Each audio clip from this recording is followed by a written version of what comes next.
इस बार का JEE main का पेपर जेईई मेन 2025 के कंपेयर में थोड़ा सा आप कह सकते हो कि लैंग्वेज वाइज और मिक्स्ड कंसेप्ट पर फाइनली नीट में ना कुछ भी प्रिडिक्ट करना बहुत मुश्किल है। ऐसा भी हो सकता है कि केमिस्ट्री टफ हो, बायो और फिजिक्स इजी। ऐसा हो सकता है कि फिजिक्स टफ हो, बायो और केमिस्ट्री दोनों इजी हो, या केमिस्ट्री टफ हो, बायो और फिजिक्स इजी हो। तो हमें प्रिडिक्ट करना है जैसा ही पेपर है, कंसेप्चुअल हमें बहुत स्ट्रांग रखना है, क्वेश्चन प्रैक्टिस की मतलब फ्रीक्वेंसी बढ़ानी है, अपने सिली मिस्टेक्स को कम करना है और रिवीजन, बस इसी से सिलेक्शन होता है, इसी से सिलेक्शन होता है। और जो जेईई मेन का कल का पेपर था वो मैंने देखा, जेईई मेन के कल के पेपर में थोड़ा सा मतलब स्टार्टिंग के लेबर कंपेयर में थोड़ा सा क्वेश्चन लैंग्वेज वाइज लेंदी था, बट टफ नहीं है बहुत ज्यादा इन टर्म्स ऑफ मतलब अगर आप देखो तो इस बार का जेईई मेन का पेपर जेईई मेन 2025 के कंपेयर में थोड़ा सा आप कह सकते हो कि लैंग्वेज वाइज और मिक्स्ड कंसेप्ट पर बेस्ड है। ठीक है ना। कल का पेपर रिलेटिवली स्टार्टिंग के 2-3 पेपर जो आए थे उससे थोड़ा सा बढ़िया था। ठीक है, और केमिस्ट्री पहले टफ आया था तो केमिस्ट्री इस बार थोड़ा सा इजी रहे।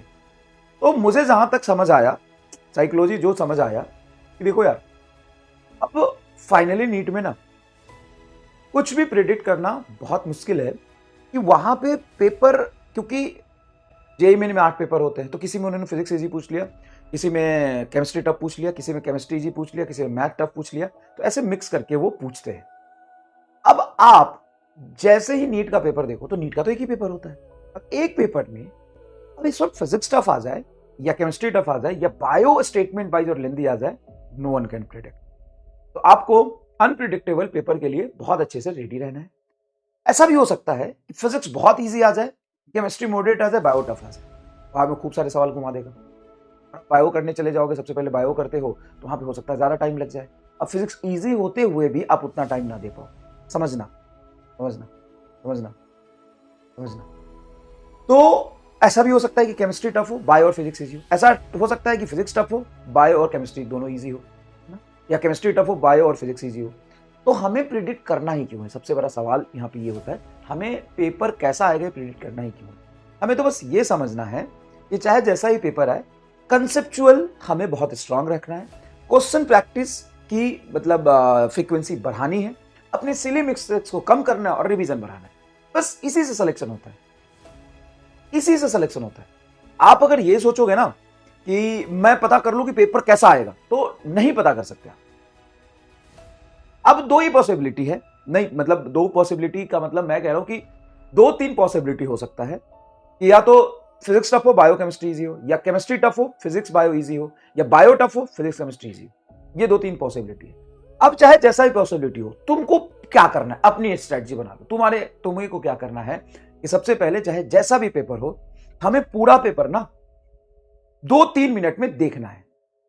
ये बहुत काम आएगा आपके जीवन में। तो अगर आप अभी भी ऑफलाइन का पेपर कहीं भी टेस्ट सीरीज देते हो, तो ऑफलाइन में जैसे आपको पेपर मिलता है तो आप क्या करो कि स्कैन कर लो 5-7 मिनट में। 5-7 मिनट में कुछ तुम पूरा पेपर खत्म नहीं कर लोगे, 3 घंटा है तो 3 घंटे में जैसे आप पिच पर खेलने जाते हो तो पिच पर सबसे पहले क्या करते हो, पिच का मुआयना करते हो, कैसा बना है ना, कैसा पिच है, फास्ट पिच है, स्लो पिच है, क्रिकेट की बात करना है। तो उसी तरीके से सबसे पहले 5 मिनट में 7 मिनट में ओवरऑल देखो पेपर, और तुम इतनी क्वेश्चन प्रैक्टिस कर चुके हो, तुम इतना पढ़ चुके हो कि तुमको पता चल जाएगा कि किसमें बहुत ज्यादा स्टेटमेंट दिया हुआ है, किसमें लिंक करके ज्यादा ऑप्शन दिए हुए हैं, किसमें सेशन रीजन ज्यादा है, किसमें बहुत ज्यादा लंबे लंबे सवाल दिए हुए हैं। अब यहां से तुमको आइडिया लग जाएगा थोड़ा सा कि कौन सा पेपर ज्यादा मतलब कौन सा सेक्शन इसमें टफ है, कौन सा इजी है। पहले ये आदत डालो, 5 मिनट के अंदर 7 मिनट के अंदर पूरा पेपर देखने की आदत डालो। पूरा पेपर तुमने देख लिया, चलो भाई साहब पूरा पेपर देख लिया हमने, अब तुम अब डिसाइड कर लो कि तुमको पहले से कहां शुरू करना है। तुमको बायो इजी लग रहा है, बायो से करो आराम से, कोई दिक्कत नहीं है। और पहले अटेम्प्ट में बहुत बढ़िया से, कोई अगर फर्स्ट ओवर में खेलने जा रहे हो और कोई एकदम बहुत भयंकर बॉल आ गया तो उसको हिट थोड़ी ना करते हैं, डिफेंसिव रहते हैं। उसी तरीके से अगर आप लास्ट ओवर में खेल रहे हो और जीतने के लिए बस आपको 3 बॉल में 4 रन चाहिए, तो वहां पे आप रिस्क लेते हो। उसी तरीके से जब आप एग्जाम में बैठोगे तो पहले कोई खतरनाक सवाल आ गया तो आराम से वहां पर रुक के उसको पास कर दो, कि रुक जा भाई, तुम्हारे साथ बाद में खेलूंगा, जब मेरे पास जो आसान से बॉल है उस पर तो पहले 4 और 6 स्कोर कर लूं। तो जो सवाल आपको पेपर में आसान लग रहे हैं पहले उसको अटेम्प्ट करेंगे। और पहले बायो भी करते तो बायो में भी 10-15 क्वेश्चन छोड़ने होते हैं पहले अटेम्प्ट में। फिर केमिस्ट्री करिए, फिर फिजिक्स करिए। देखो, एक टफ सवाल कर लेने के बाद भी आपको 4 नंबर मिलेगा और एक बस बहुत आसान सवाल कर लेने के बाद भी आपको 4 नंबर मिलेगा। तो बहुत आराम से पहले आप छोटे छोटे इजी क्वेश्चन में स्कोर करिए। अब बहुत टफ सवाल कर लेंगे, आप मान लो स्टार्टिंग में टफ सवाल कर लेंगे लेकिन वो 5-7 मिनट ले लेगा, तो बाद में आसान सवाल छूटने की प्रोबेबिलिटी बहुत हाई है। लेकिन पहले आसान कर लोगे तो बाद में जो टफ छूट रहा है वो तो सबका भी छूट सकता है, आपका भी छूट जाए तो कोई बात नहीं। स्कोर आपको कैसे इंक्रीज करना है, आसान सवाल पहले सेलेक्ट करके करना है। ये आदत डालना बहुत इंपॉर्टेंट है, सेलेक्टिविटी की आदत डालिए। अब मान लीजिए कि पेपर बहुत इजी है तो ठीक है ना, आसान सवाल आप पहले कर रहे थे, सारे आसान सवाल आपसे होते चले जाएंगे। पेपर टफ है तो पेपर टफ है तो सबके लिए टफ है। आपको पहले यॉर्कर पे छक्का नहीं लगाना है, पहले आराम से देखिए कि कौन सा सेक्शन इजी है, उसके क्वेश्चंस करिए।